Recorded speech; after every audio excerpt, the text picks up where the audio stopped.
This is your time.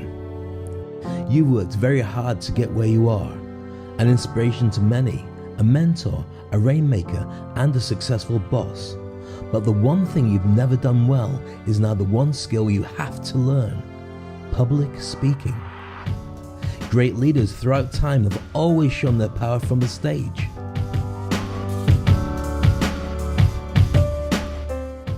Now is the most essential ability for anybody to be seen as a change maker, industry expert, high achiever, or thought leader.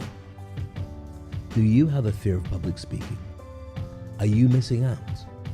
Does your tribe need a chief executive officer who can command and motivate from on stage? Is your message getting lost because you need to be able to present from conferences, events, and global forums? My name is Dave Crane. I've worked on stage for over 4 decades.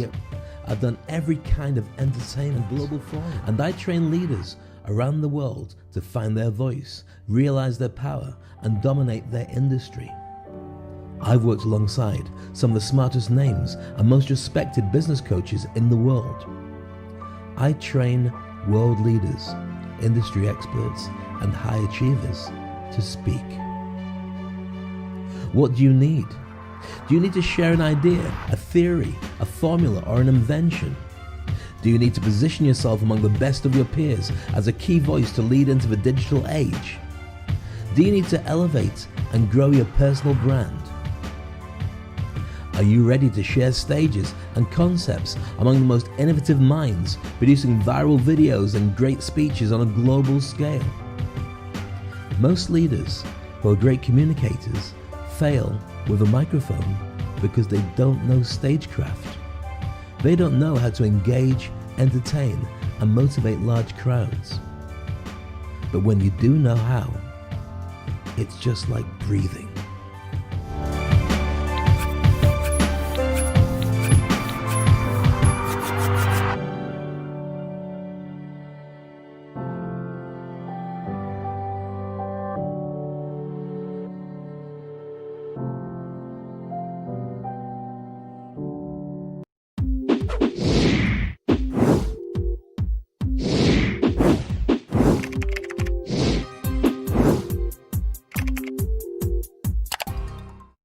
Hello, it's only me, it's Dave Crane again with another Speak on Stage. And I realise I'm not wearing a proper shirt, I'm just wearing a t-shirt. It is a weekend, and I got told off by my wife not to show any chest hair. So I'm going to stand like that, sit like this for the rest of the time. So I hope you're well. We're broadcasting live across YouTube and to LinkedIn and to Facebook and to Periscope and to Twitter. And we may go to Instagram later on as well. It's been a while. I've missed you. I've not talked to you for a whole day. It's been just crazy. So many things going on to tell you about. First of all, in the background, you might hear some banging because there's a building site and there's somebody just making one noise. It's one noise. I'll just demonstrate with the power of M&Ms and a pen. That's a noise. So if you hear at any point, you know it's not me banging my head against a brick wall, though sometimes my life does feel like that. Instead, it's actually just a building site making some noise. I've had a look and I've seen people, and there's no point saying to people, can you just keep the noise down? Because first of all, they don't care. Secondly, they don't care. And thirdly, they don't care. So you just might as well carry on. So hopefully you won't hear anything. It's only me because I'm so sensitive to sound being an ex-DJ.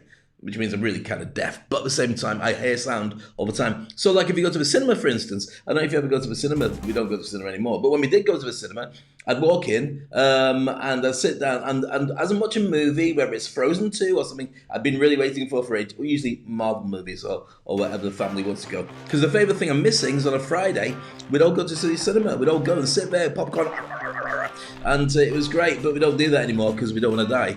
But not saying cinemas will kill you, it's just saying you've got to take those risks and think about it and lower it down and all the rest of it.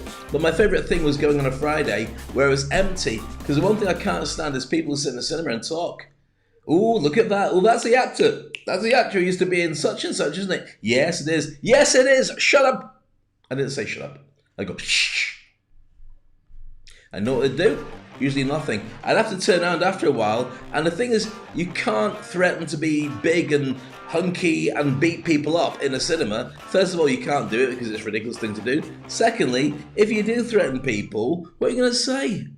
Keep the noise down, you're ruining my enjoyment of the meal, or I will come over and popcorn you with my popcorn. I'm going to tell teacher, Mr. Supervisor, can you please stop them from talking because they're ruining. It's just pathetic, isn't it? But they shouldn't be doing it. And the worst one is when people pick up the phone and start talking. Yeah, I'm in the cinema. Yeah, it's really good. Yeah, you love this. You should come along. You should come in now. What have you missed? Well, he hasn't died yet, but I'm thinking about 20 minutes. He should be dead. Yeah, that's true. Yeah, and then the whole world blows up. Yeah, and then the zombies eat what's left. Yeah, romantic comedy. It's really good. You'll enjoy it. So I'll catch you tomorrow. All right, cheers, bye. You're going. Not normally as drastic as that, but sometimes it has happened. The only times you're allowed to do this properly is if you go and see one of those you're in the action style movies, and they tend to be the ones where they celebrate a really old movie. So, like for instance, Star Wars, everyone comes dressed as Star Wars. Or Rocky Horror Picture Show, everyone comes dressed as a Rory. Don't come as Rory. He's not a character in a Rocky Horror Picture Show, but Rocky is big man, blonde hair, underpants. His underpants don't go. He goes. Then sings, and Meatloaf's in it.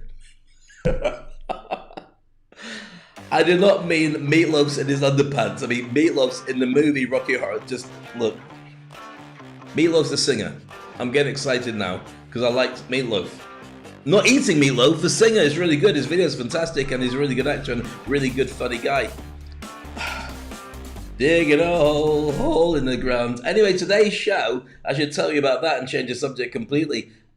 I was talking about people talking to the cinema, and what I want to talk about instead is actually this. I want to talk about how to start a top business in 2020 because the world has changed again. People are starting to come out of COVID and so people come out of their lockdown, but it's in their mind that they're still in lockdown.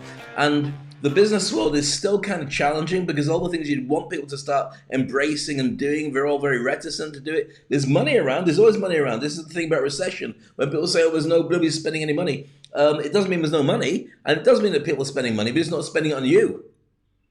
Unless you see everybody living in the street, everybody, and nobody's in a building, and there's no cars, and there's no electricity, and there's zombies, then you know that you're right, there's no money. But what there is instead is just a typical situation where people clamp down, and they won't spend it unless something looks essential. And so your job in running a business is to prove to people that your stuff is essential for them. It's not about you. Nobody cares about you. And same as you don't care about me, you care about what I can entertain you with and what you get out of watching the show. And that's the same for everything. So with this, I've got a number of videos I'm going to share with you. A speaking one, and also some about the different ways of running your business. There's something, I've been researching this. We're going to be looking at 3 different areas that I think are very exciting about the areas of running a business. First one is when to start post-COVID a brand new business and why it should be a good idea to do it now, which I truly believe is true. Secondly, different ways of financing it and looking after your staff without giving them cash. Yeah, see, I thought I'd get your interest with that. Exactly. And the third one is looking at a completely different bit, which is, I'm not going to tell you. You should just keep it as a little secret. You should just stare and say, Dave, tell me now. Tell me what you're not going to. Okay, pivoting, changing a business. So you're not doing it that way. You're doing it a completely different way. Finding a new audience, finding a new lease of life, and then finding a new cash that people have got lined up for a kind of business that will cover a problem. So you were doing that thing before, and now you're doing that thing instead. My hand's gone. That thing instead. And it's very useful for you. So that's what I'll be sharing with you in today's show. And also I'll be having a breakdown of if you are expanding to an overseas business, how you can look at the pitfalls. Some of them are not so applicable for a digital company, but they are as well, because you need to think about if you're hiring staff overseas, what they're going to be going through and what you have to consider for that. And then we have a breakdown of the top 10 things I think every startup needs to consider when you're growing your business and launching it. So I hope you're going to enjoy today's show. As always, it's all about the money. I know it's a Saturday, and so as a Saturday, generally we don't talk about stuff like this on a Saturday. I like to have a bit more of a chill out, but I am dressed chilled out, and my wife has told me off. I'm not showing her chest hair, so hopefully you don't say, this man is animal. It's not nice. It's cheap. Don't know why you'd say it in a French accent if you're not French. And if you are French, why would you say it? I'm not caused a fight, have they? not caused a problem. We get on fine. I love French people. So why would you say anything bad at all? I just, I try and do what I can to stay friends, and most of the time it works. But just every now and again, I drop the ball. I'm only human.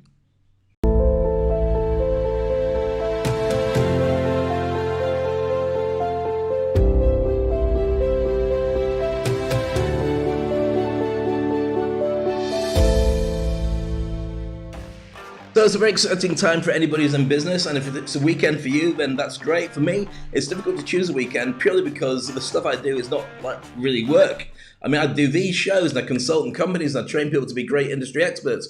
And everywhere I go, I see opportunities. So literally choosing a day off, which is my Friday, because we're in the UAE, Fridays is like a Sunday. Anywhere else, that's a day off. Apart from I had a meeting yesterday, but and so the rest of the time, it's really hard to tell, especially in lockdown, because you have a natural weekend where you go, right, I've had enough, time out, everybody, take your work away, I'll talk to you after the weekend. But then you don't do that. I mean, you'd only do that if you've got wind, really, I guess. I don't know. But what you do is you basically take time off. But it's hard to tell when time off is required when you're off all the time. So anyway, let's get into it. Let's get into the videos that I promised to share with you, starting off with the very first one, which is very interesting. We're talking about businesses and how to reinvent yourself. I'll look at that image and you'll understand exactly what I'm talking about. Yes, Dave, we get it now. You've shown us 20 times and I may well show you again.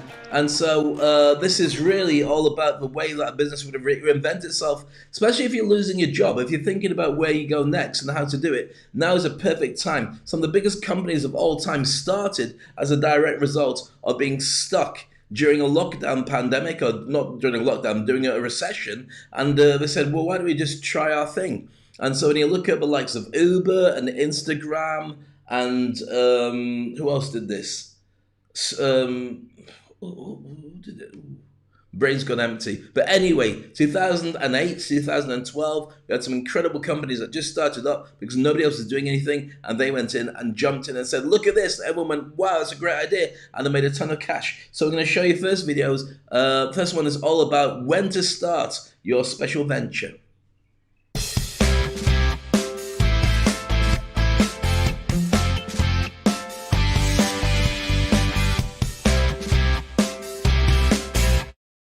Obviously, at the moment, there's a high degree of uncertainty in the world, but actually, it could be the perfect time to start a business.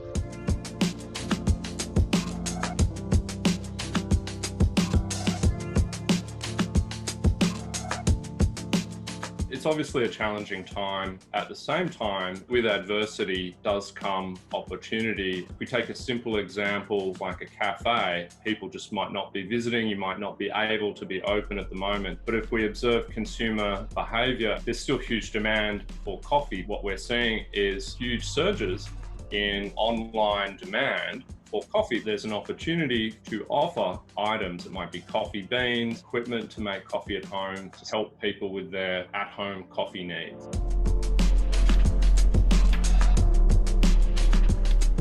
Another reason is that there's a lot of talent out there looking for work. Obviously, it's unfortunate that a lot of people are out of work. As a small business owner, you have a unique opportunity to hire talented people you might not have had access to.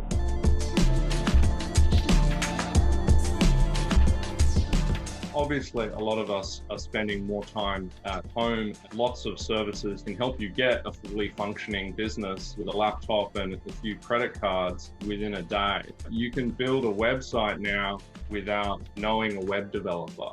Internet speeds are faster than ever. There's tremendous support from governments, from the community. It's never been easier to start a business from home.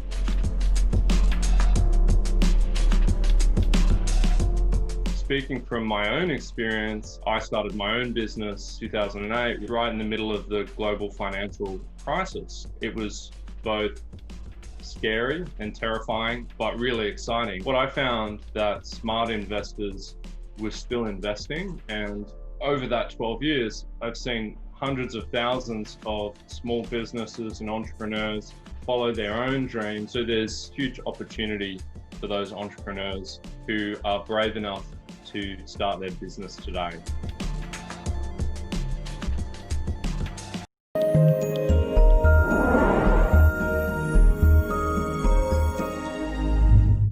So there is a precedent for jumping in and starting your own business, and now really is a really exciting time to do it. Or starting multiple businesses. If you've already got a job and you're thinking, no, I'm okay, it's worthwhile considering starting a side hustle that runs alongside your job, because you don't need the job yet, but maybe you will if the industry changes or things get challenging. Or maybe you can start a side hustle and get in teams that could work on it for you. We're talking about that in a little bit of the time as well.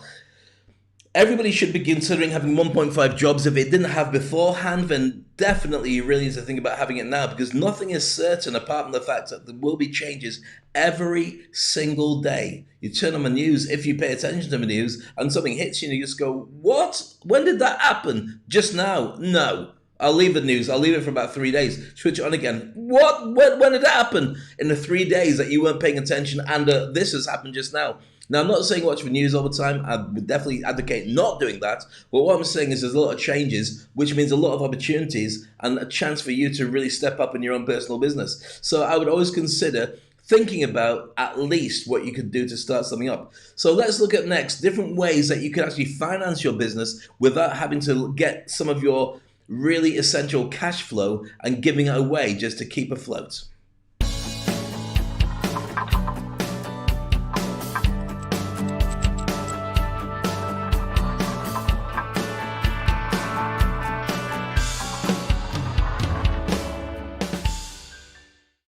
You profile a company called Metal.tv, which is a gaming startup where activity is actually booming because we're all shut in right now. But even these employees have had to take pay cuts and they're getting offered equity instead. Tell us a little bit more.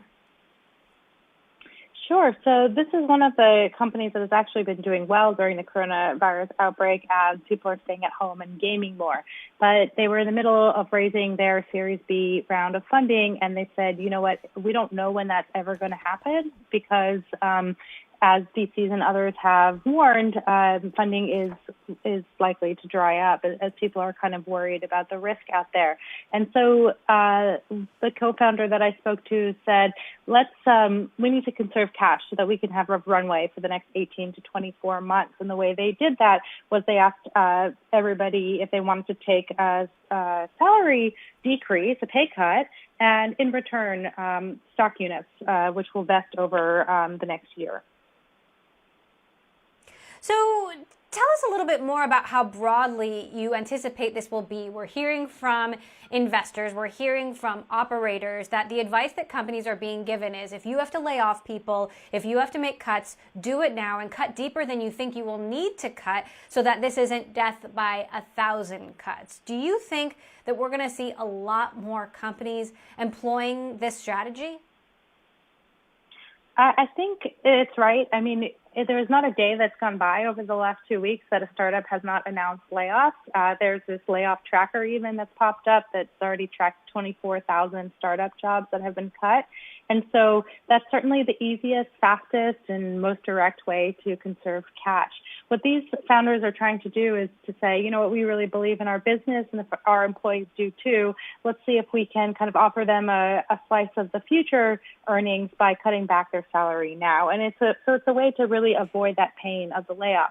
But as you're alluding to, you know, it's a big if. And when I spoke to these folks, they're like, well, you know, if everything goes well, well, you know, what if everything doesn't go well? And then these employees, you know, will end up hurt in financially.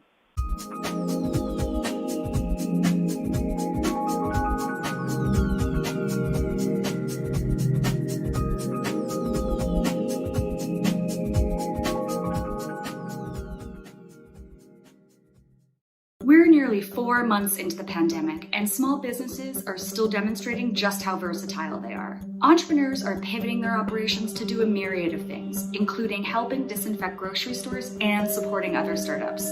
I'm Emily Cannell, a staff writer for Inc. magazine, and this is Inc. Innovators. According to a recent Inc. survey, which sought the feedback of 226 founders and company executives, 28% said they've already pivoted operations to endure the pandemic. It's a fruitful strategy and already saved some startups from shuttering. Here are 3 companies that found creativity during the coronavirus. In March, the 4 co-owners of AK Wetworks decided to pivot. Their company normally rents equipment to sandblast grime off industrial tanks and pipelines. But as oil, gas, and petrochemical industries shut down, they saw a different way to stay operational. AK Wetworks re-engineered their dustless blasters to produce a cold vapor fog that can sterilize 20,000 square feet per hour. They also adjusted their business model. They now send teams to do the disinfecting instead of just renting equipment. Clients include grocery stores, medical facilities, police, and fire departments. Sales for the past 3 months are up 79% over last year, with 80% coming from disinfecting. Vodka startup Airco wanted to help its home-based New York City battle the pandemic. The company takes carbon dioxide produced by nearby factories, combines it with water, and uses renewable energy to create ethanol. It stopped making vodka to focus on hand sanitizer, which the company says it will donate based on advice from local government officials. Custom photo booth rental startup The Snap Bar pivoted when they realized that live events would be on hold for the foreseeable future. They created a new arm of their company called Keep Your City Smiling. Keep Your City Smiling launched in mid-March and sells gift boxes packed with goods from local businesses, things like candles, artwork, and coffee. The business assembles city-specific boxes for areas like Los Angeles, San Francisco, Seattle, and Portland. After 2 months, Keep Your City Smiling sold a little less than $350,000 worth of boxes. That's it for this week. Stay safe and let us know how some of your favorite businesses are pivoting.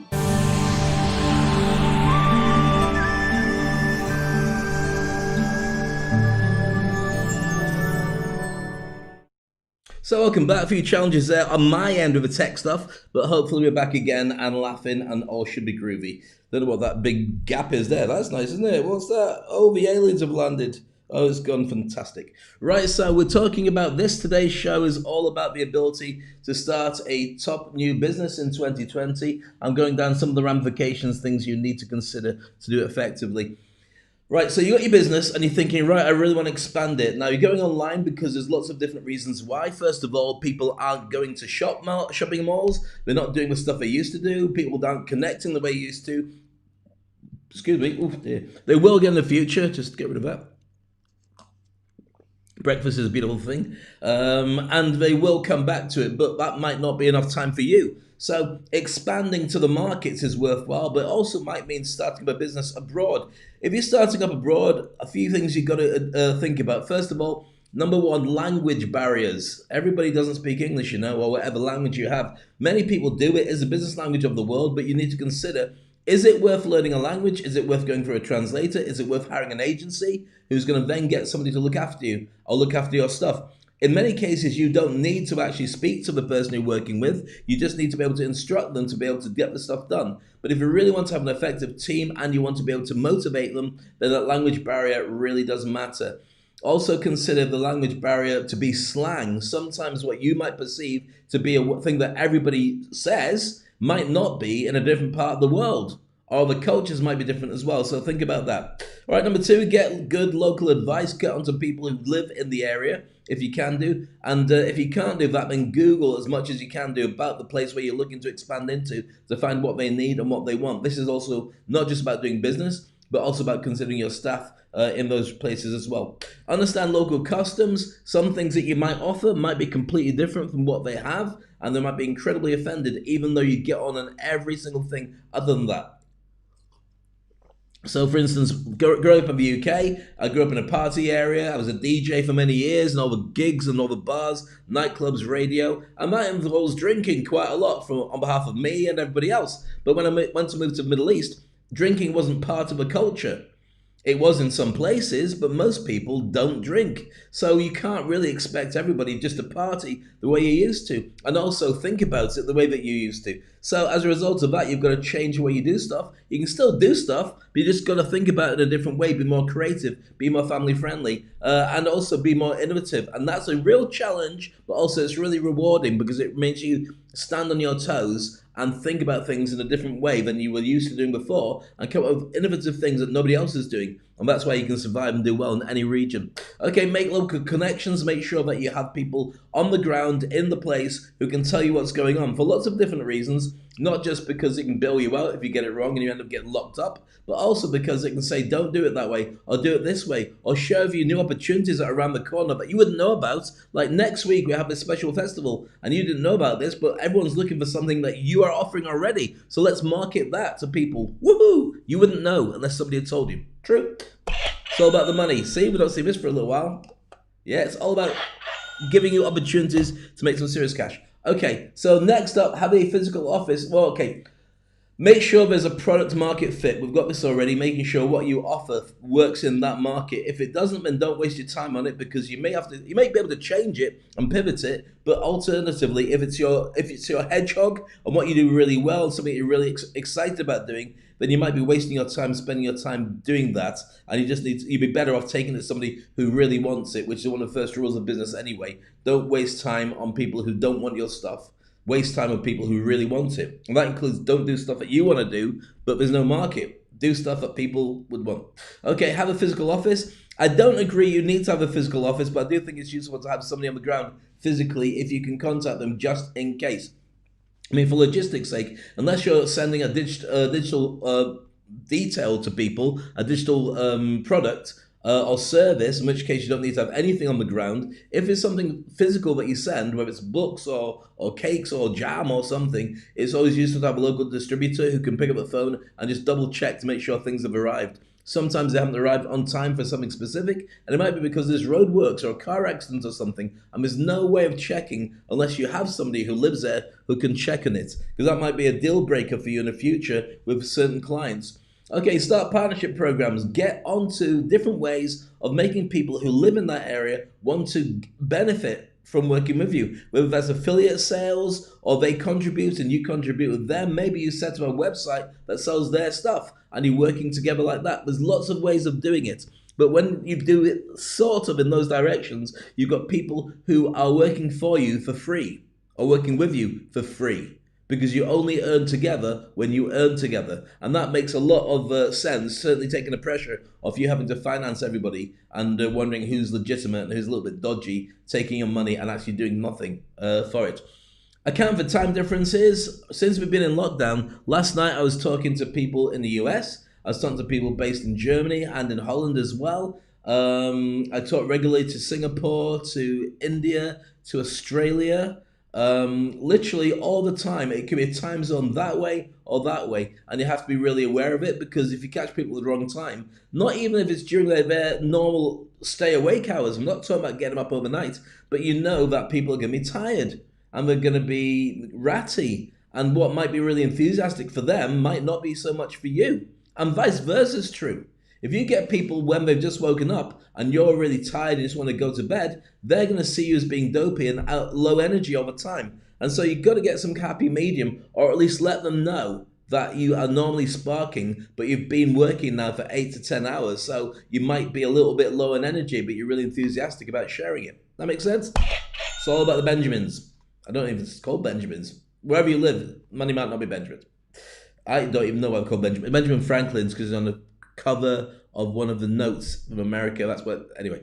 Start marketing early as soon as you can do. Let people know that you're about and you're doing stuff. That can be done online, but word of mouth is always brilliant. If you can get people to start saying, have you heard about this? Have you considered that? It's a lot easier to start launching things on the ground when people are expecting it and referrals are already flying around.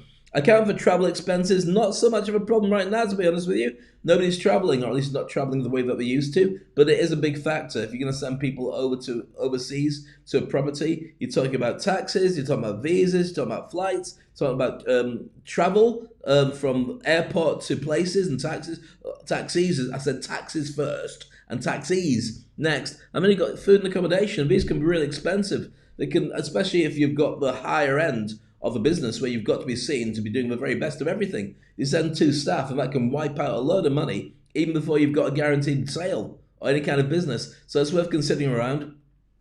Learn the hiring process and the culture for lots of different reasons. For instance, you may have somebody who's in a certain country who turns around and says, I can't work tomorrow, it's a religious holiday. And you're like, well, you're the same religion as me. Why is that suddenly a day off? What's it called? And we say Harry Potter's Day. What, Harry Potter? Harry Potter's Day? Yeah. Well, Harry Potter, the magic wand, Hogwarts, glasses, the boy who wouldn't die, or the boy who came, what it was called, boy who came back. Yeah. Well, you celebrate that. We all celebrate it. But that's not a proper holiday. It is in our country. Are you making this up? No. That's as real as Ron's Day, Hermione's Day, and Snape's Day. Did you make all 4 of them up? No, I didn't make them up. They're very true. And next week it's Dumbledore Day. If you hear someone who's just a Harry Potter enthusiastic, and probably a little bit enthusiastic too much, if you know what I mean. But there are real reasons sometimes where people turn around and say, it's a special day when I'm with my family and I'm going to do this. What I would always recommend from experience is get them to declare to you from the very beginning which days those are. If you don't do that, you run the risk that they're going to turn up and say, I can't make it on a day when you really need somebody to do their job properly. And that can be really, really effective and really annoying. And it means that you can also have a big split with somebody over that exact point because you need them to be ready to do something for you. And quite clearly, they're just not really around for you. And that could mean that you just turn around and say, right, you can go. Over something that's, let's face it, your fault. You should have thought about it properly when you hired them. Okay, international tax laws are important. You need to make sure that if you are doing stuff legally, and they're doing stuff legally, everything gets paid for. If you're sending stuff abroad, then there might be tax on it when it arrives or it gets sent from you abroad. There's lots of different things you've got to consider. And also asking for help. Don't be scared to ask for help, by the way. There are lots of people who do international business, lots of people who are paid to do joint ventures, brokered internationally, who can just turn around and say, yeah, this is a checklist, do this. Bang, bang, bang, bang, bang, bang, bang. You say, what, make a noise, bang. There's not even a gun. Why would it just go bang? So no, bang, bang, bang, bang, bang, bang, bang. What, using my hands? I'm going bang, bang, like this. Yeah. Well, why don't I just use your checklist and tick off all the stuff that relates to my business? Okay, you can do that as well. So that's it. Ask for help. Make sure you got people who've done it before. There's loads of help, by the way, online, but there are professionals and mentors and coaches who you can talk to who'd be more than happy to spend some quality time to get you over those hurdles and get you out there into the business. I'd love your thoughts on that. It's always challenging to start a new business, especially when you think about putting it overseas. But remember now, since lockdown, you shouldn't really be thinking about your local area as your normal stomping ground, unless you've got a very specific type of product. Like, for instance, if you're a restaurant and so on, you can't really send stuff abroad for it to stay intact. But you can have digital businesses that show people how to cook abroad that they watch on your own home TV channel. Or you can have a number of different things. In some cases, sending out ingredients to people. But if you are sending stuff to people that's ingredients, you need to make sure it doesn't perish. And those kind of things. Hope this is useful for you. Love your thoughts, your comments, your likes, your shares, and also thanks for joining me so far.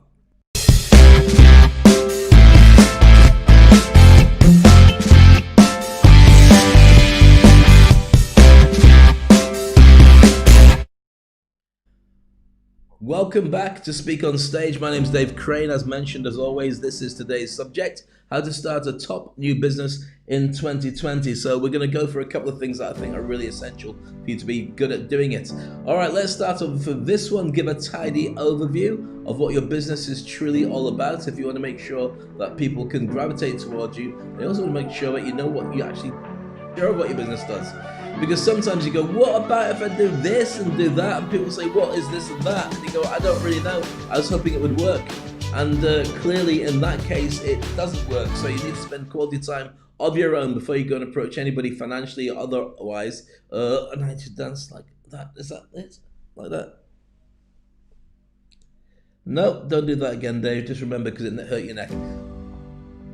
Right, number 2 is this. Details where your company is at now and who makes up your management team. You need to know that. You might be a solopreneur, you might be with other people. Remember, there's lots of different ways of getting a bigger organization, just purely by connecting with people who'll be interested. You can do joint ventures, you can do partnerships, you can even affiliate their products, and they will then have an interest in sharing with you their tips, tricks, and techniques for helping to grow your own personal business. If you're going down the route actually of taking on one of those, what do you call them, multi-level marketing ideas, where I'm not going to say pyramid scheme, but where you're basically working with a team of people to sell products around the world, when very often they already have a template. So you don't have to learn the shape of the wheel. It's a pyramid. I shouldn't go there, should I? I should have started about the pyramid stuff. But it's really worth finding out and talking to them, because they may already have a way of doing it, tried and tested, and the way that you're thinking of doing it might cost you money, might cost you time, energy, and the whole venture might fall to bits because you just had enough by the end of it. All right, next up is number 3. Number 3 is this. Detail your product or your service. Make sure that everybody knows exactly what it is that you're doing, and make sure you put down all the bits and pieces relating to it. Otherwise, you could get surprises as they could.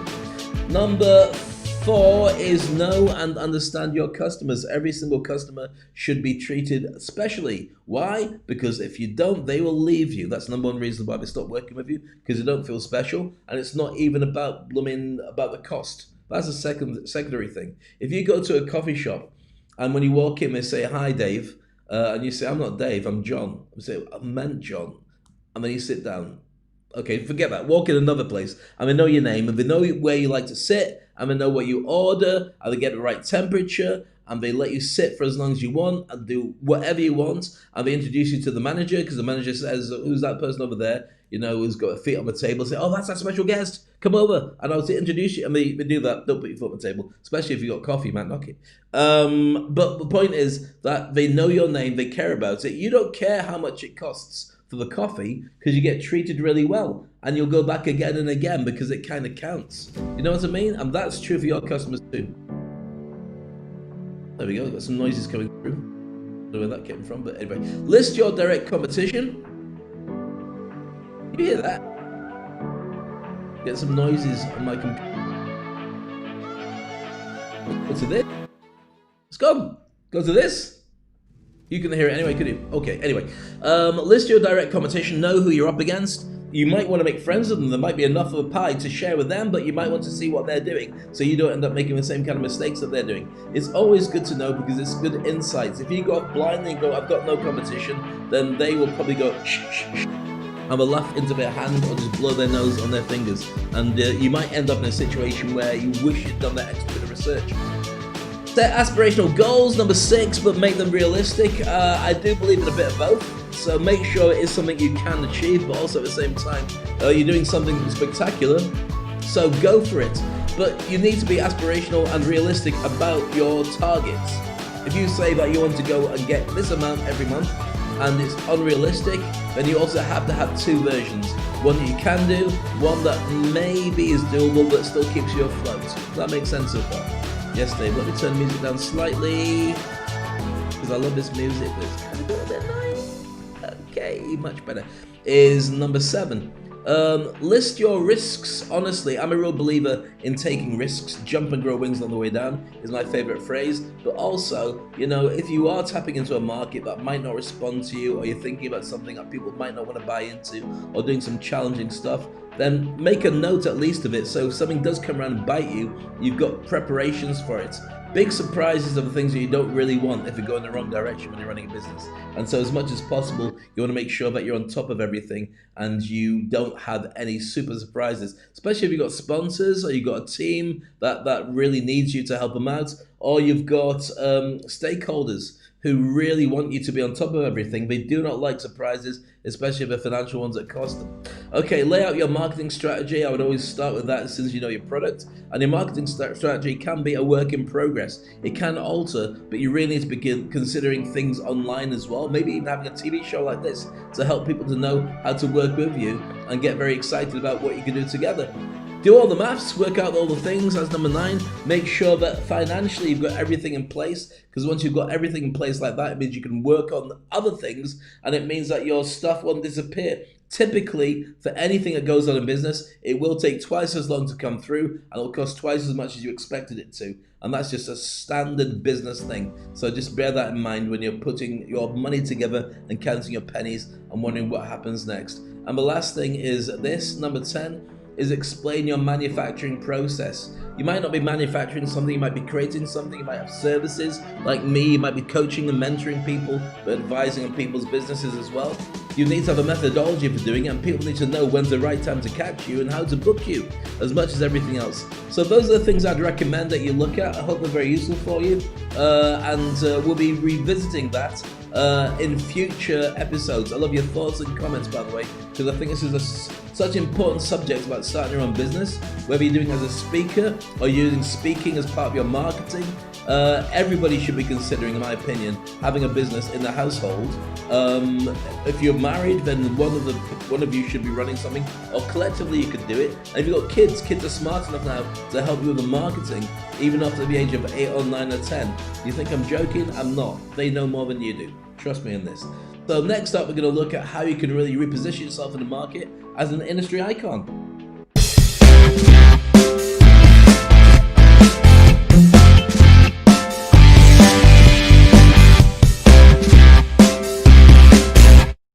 So, welcome back. The Industry Icon program is something I put together for quite some time, and it's all about really positioning yourself. Now, I work with people and I mentor how they can be really well seen in the market. The world now is still in lockdown. Businesses are frozen. People are worried about what happens next. Hard work doesn't guarantee you're going to get what you want to, but smart work does.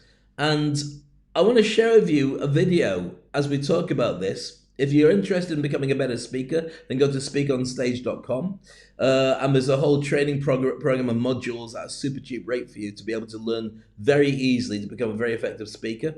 But also, if you want to be working with me directly, the Industry Icon program is there. Go along, click on the link, and set up a 10-minute chat with me for free. But as a speaker or as a marketer or somebody who's launching a business, don't just say I want a job, because that's not my area. I talked about this quite some time ago. I talked about tsunamis. I said that there's a tsunami coming that's going to wipe out everyone's way of doing business as an influencer, at least, and doing stuff online, at least, if you don't get your act together. I want to show you a video that I made about a year ago at the Capital Club in Dubai. I had a room full of entrepreneurs, which is why when you see the lack of social distancing amongst people, you realize that there was no COVID in those days. It was just like people getting together in a nice posh area to hear me talk. But I think the fact that the stuff I mentioned in tsunami is exactly what happened, but I didn't realize it was going to be quite as dramatic or as big as it was with the lockdown and coronavirus. So I'd love to know your thoughts on this. As I mentioned before, contact me directly for the Industry Icon program because I'm here for you. So now let me tell you one of the things that's really scary, and it's a big tsunami that's on the way. Now everybody knows what tsunami is. It's when that big wall of water wipes everything out. Right now we have an opportunity, and it's across all the social media. LinkedIn especially, not so much during the other ones because so many people are active on that and being really effective. But this tsunami is literally all the brands that currently advertise on boring TV and boring radio and boring magazines and boring newspapers are still spending their money there. At some point they'll change. And what we'll decide to do is start looking at social media in a really serious way. So if you're trying to grow a brand and you're trying to be effective and get people to know who you are, right now you can do it just by posting cool stuff. You try and grow it in 12 months' time and it's going to be very, very challenging.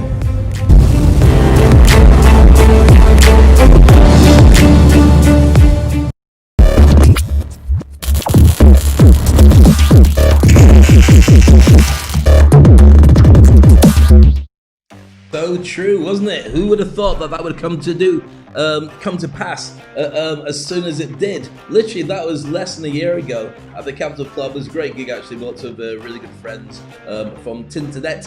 JB Cohen, there was Sahib Hassan, all of LinkedIn, and Dr. Natalia was there as well, and a few other people. Really great event. But it still holds true, and I'd love to know your thoughts and your comments. I hope today's show has been useful. I'm going to share with you a new video. I don't want to share it for a very simple reason. It was recorded a long time ago, but my daughter wrote on it. What do you mean she wrote in the video? She did all the graphics for it. Now remember, my daughter's 10 years old. So she listened to the video and she put up the words as it moves, as I do with many of my videos. And I just want to share with you this video because it's about picking a side. I know we've got voting coming up soon in many different countries, but this one specifically because my daughter, who's 10, Maya, edited it, and also I think it's got a few things that you might find interesting. Right, that's it for me. I'll be back again tomorrow. Look after yourself, stay groovy, have a wonderful weekend, and whatever you're doing, if you want to connect with me and ask me questions, I'm always here for you. My name is Dave Crane, and this is Speak on Stage.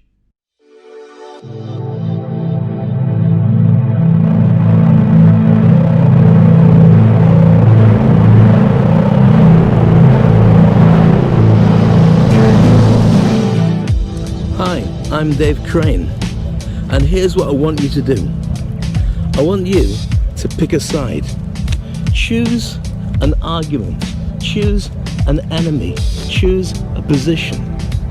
Make sure that it's something that you believe in and something that you can get people to rally under, like a flag.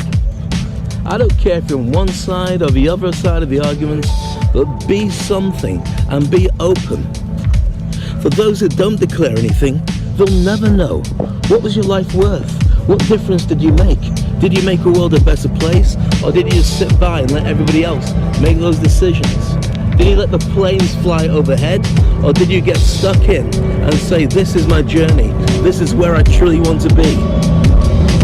If you haven't made that journey, if you haven't made that decision, if you haven't made it so the world is U-shaped, you're always going to be dancing to somebody else's tune. You're always going to be looking up at the plane and wondering why you're not on it. But you are. It's U-shaped. When you know that, your roadmap is so easy.